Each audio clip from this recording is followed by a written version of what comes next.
Olá, seja bem-vindo a mais um episódio do ZéCast, podcast feito por mim, José Vitor Rocha, onde trago curiosidades, fatos da história e reflexões sobre assuntos pertinentes da nossa vida. No episódio de hoje vou falar sobre a história e evolução dos calendários, como que eles surgiram e como que eles foram mudando ao longo dos anos, e também no final fazendo um gancho para a importância dos calendários nas nossas vidas. Neste episódio, em função do tema dos calendários exigirem muitos detalhes para que eu consiga passar as informações de uma maneira que seja compreensível, eu não vou trazer aqui as datas comemorativas do dia e nem os fatos que aconteceram em outros anos no dia, para não ficar muito cansativo. Bom, de forma geral, a gente pode dizer que os calendários eles se baseiam no ciclo do Sol ou no ciclo da Lua. E em alguns casos há calendários mistos, os chamados calendários lunisolares, que se baseiam tanto nos ciclos da Lua como nos ciclos do Sol. E com relação ao primeiro calendário que teria surgido, não existem registros concretos que apontem exatamente quais foram os primeiros que surgiram, quais foram os primeiros povos a criarem calendários. Mas existem indícios que mesmo em eras pré-históricas, alguns homens já se preocupavam em marcar o tempo. Só que, claro, obviamente, como não existia ainda a escrita, eles possivelmente escavavam pequenos orifícios e riscavam traços em pedaços de ossos e madeira, e possivelmente contavam os dias entre fases da lua. E aí os primeiros calendários que vão começar a surgir, que são um pouco mais parecidos com o que a gente utiliza hoje em dia, vai surgir no Egito Antigo.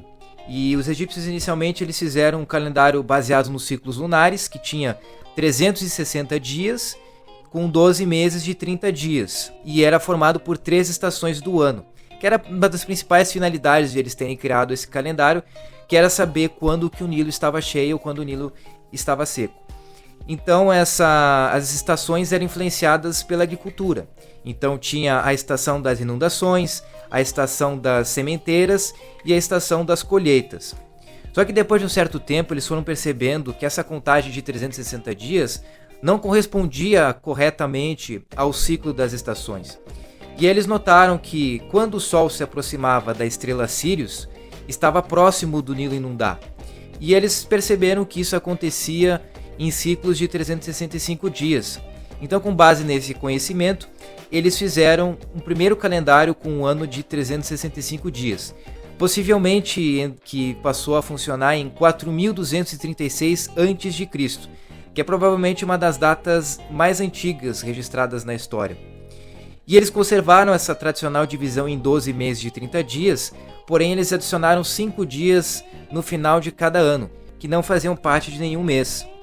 Só que essa contagem dos 365 dias ocasionava algumas defasagens, porque o ciclo correto das estações, ou o ciclo mais próximo da duração das estações do ano, ele tem 365 dias e aproximadamente 6 horas, não chegam a ser exatas 6 horas.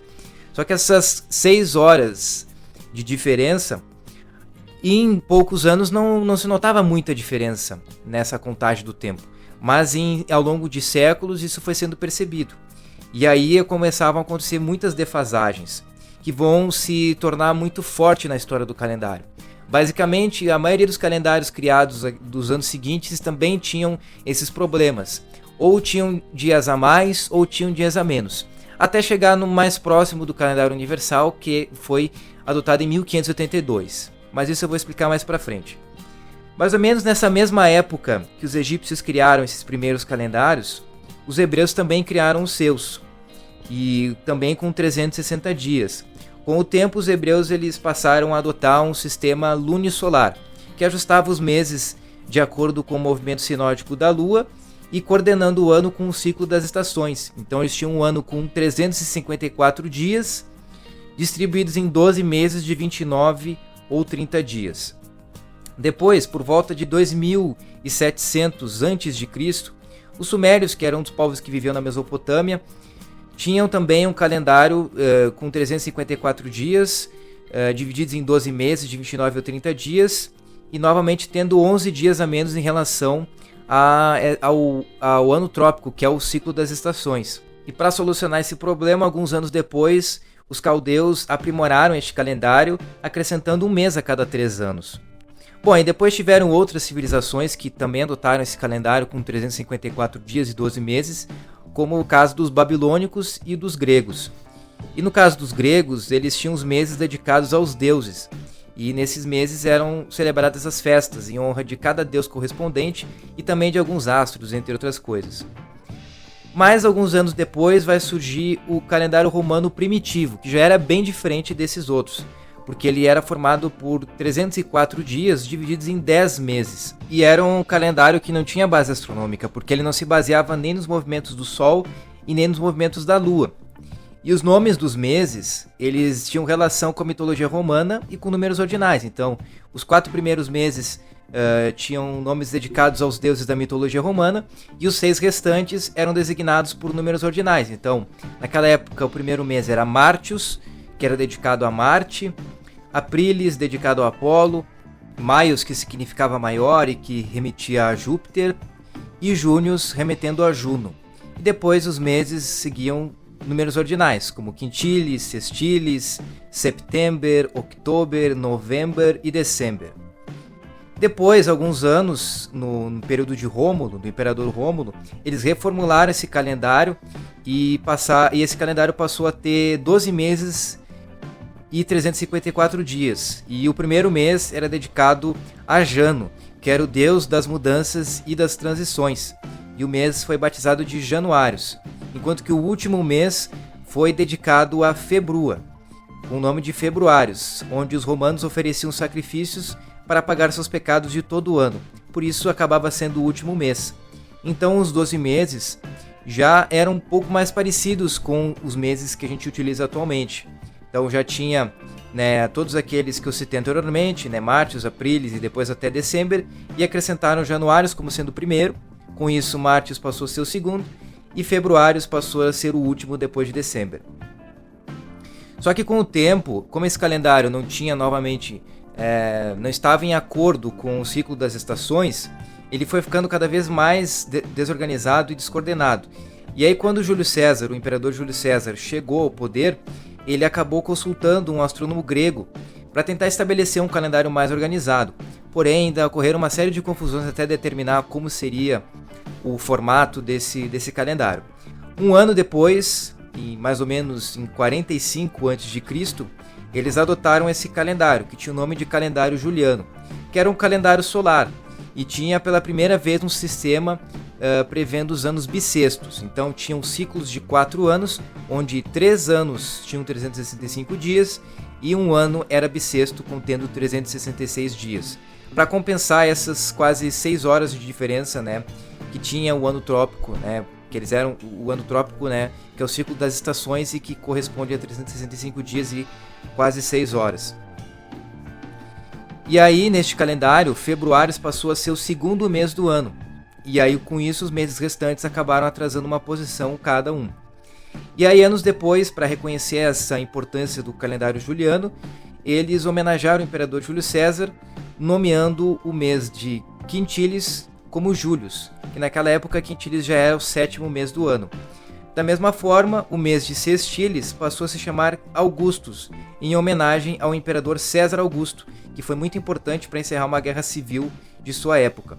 E aí, como eles eram homenagem a esses dois imperadores, eles tinham um dia a mais. Eles passaram a ter 31 dias.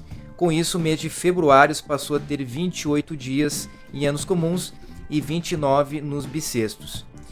E aí, como esse calendário juliano ele era cerca de 11 minutos e 14 segundos mais longo do que o ciclo das estações, porque eles tinham essa data fixa dos anos bissextos de 4 em 4 anos e que não correspondia exatamente ao ciclo das estações, acabava gerando, em termos de séculos, uma alteração significativa nas datas das estações. Então, durante muitos séculos, isso acabou sendo discutido. Veja bem, aqui eu estou falando que mais ou menos quando o calendário juliano foi implementado, estamos falando de 45 a.C. E aí pula para 1572 depois de Cristo, ou 1572 na contagem que a gente tem atualmente. Depois de muitas discussões, muitos séculos tentando reformar o calendário juliano, finalmente em 1572 foi instituído o calendário gregoriano. E para instituir esse calendário, eles consultaram alguns dos astrônomos mais respeitados da Europa na época. E ele recebeu o nome de calendário gregoriano em uma homenagem ao Papa Gregório XIII, que foi quem instituiu o calendário. E nesse calendário gregoriano, eles passaram a fixar a data do equinócio da primavera, né, com base no hemisfério norte, né, em 21 de março.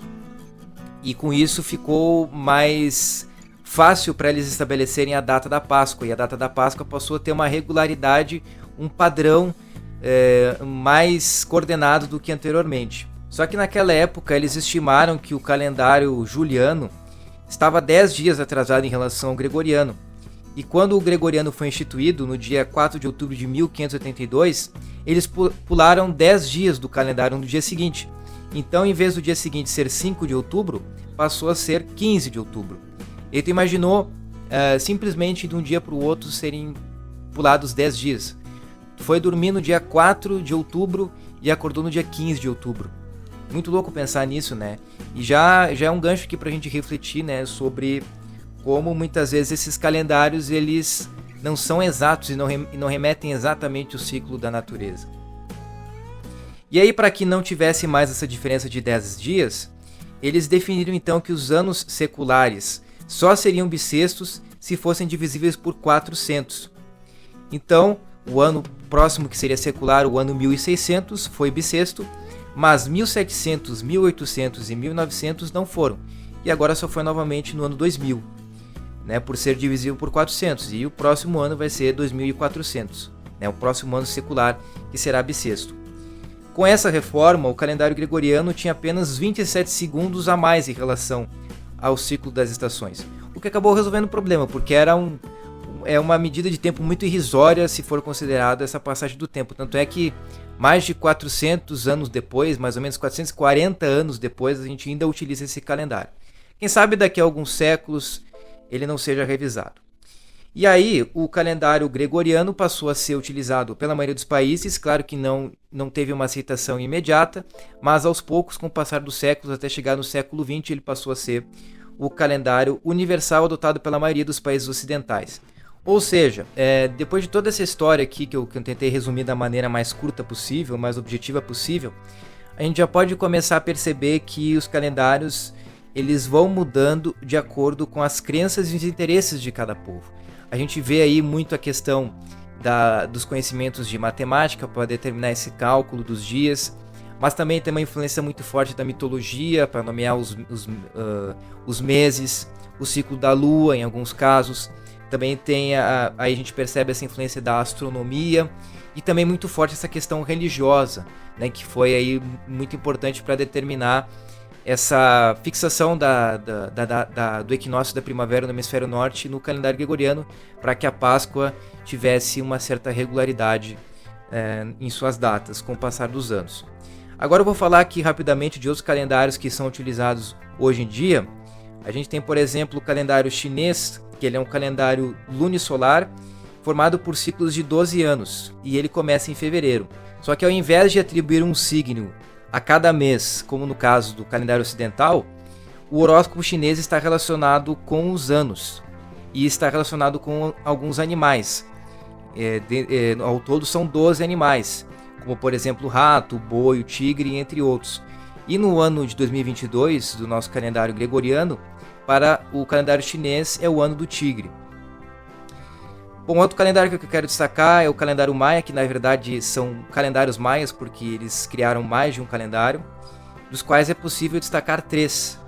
O Tzolk'in, que é o calendário religioso e que contém 260 dias divididos em 13 períodos de 20 dias, que é como se fossem 13 meses, não é bem exatamente meses, porque eles enxergam o tempo de uma maneira diferente.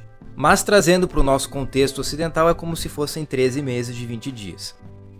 Eles também criaram o Raab, que é um calendário solar, com 365 dias, divididos em 18 meses de 20 dias, e mais 5 adicionais que não faziam parte de nenhum mês, num período chamado Wayeb.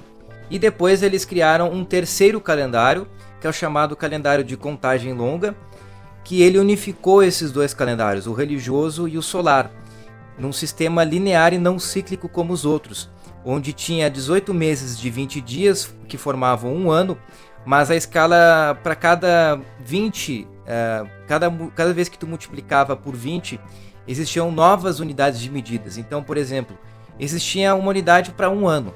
Para 20 anos existia uma outra unidade de medida, com um nome específico. E para 400 anos existia outra, e assim por diante, mantendo essa escala de 20. E outro calendário que eu quero destacar aqui é o calendário islâmico, que ele é um calendário lunar, e também conhecido como calendário de Hégira, que inicia sua contagem do tempo com a fuga de Maomé da cidade de Meca para Medina. Ele tem 354 dias distribuídos em 12 meses de 29 ou 30 dias, e para o calendário islâmico, o ano atual de 2022 do calendário gregoriano é o ano 1443. Então, aí depois de eu ter falado aí bastante sobre a história geral de evolução dos principais calendários que a humanidade já criou, ter também falado de alguns outros calendários que ainda são utilizados atualmente, eu vou falar agora nessa parte final então do podcast sobre qual que será que é a importância que o calendário tem nas nossas vidas, né? Bom, eu acredito que o calendário ele seja muito importante, principalmente no que diz respeito ao planejamento dos nossos objetivos, né? Geralmente quando a gente faz encara essa virada de ano como uma virada de ciclo, muitas pessoas se planejam, criam metas, estabelecem objetivos, e o calendário ele é importante para isso, ele é importante para nos dar um parâmetro, para nos dar um norte. E ele, apesar de ser uma invenção humana, ele tem relação direta com os ciclos da natureza. Como eu falei anteriormente, a maioria dos calendários se baseiam nos ciclos ou da Lua ou do Sol, alguns são mistos, né? E durante anos tentaram criar esses calendários para que pudessem ter uma regularidade nas estações do ano e na sua origem, ele está relacionado com a agricultura, né? Os egípcios antigos precisavam saber quando que o Nilo ia inundar e quando não ia para poder realizar todo o seu planejamento aí, apesar de ser em eras aí que não existia escrita ainda. E é bom a gente pensar nisso para entender o calendário como uma ferramenta importante para planejar a nossa vida, mas não se manter preso ao calendário.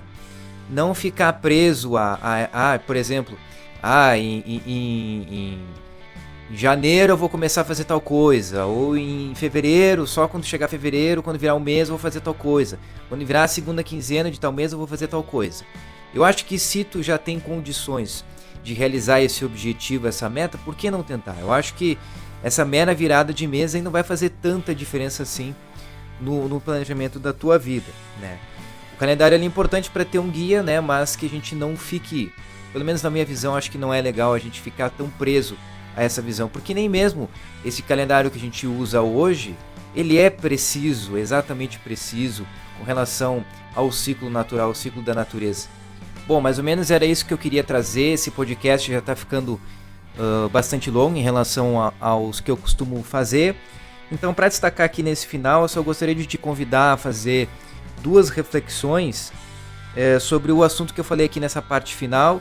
E eu vou deixar mais informações na descrição aqui desse podcast, aqui no meu canal do YouTube. Aí, se quiser ler ali, também vou deixar os links que eu utilizei como fontes para tu se aprofundar nesse assunto, caso for o teu desejo. Bom, então as 2 reflexões que eu deixo aqui nesse final a primeira: na tua opinião, no mundo atual, conseguiríamos viver sem calendário? E na tua opinião, o calendário é usado como um guia ou se tu se sente preso a ele? Então, com essas reflexões, eu vou me despedindo de mais um podcast. Um grande abraço, muito obrigado e valeu!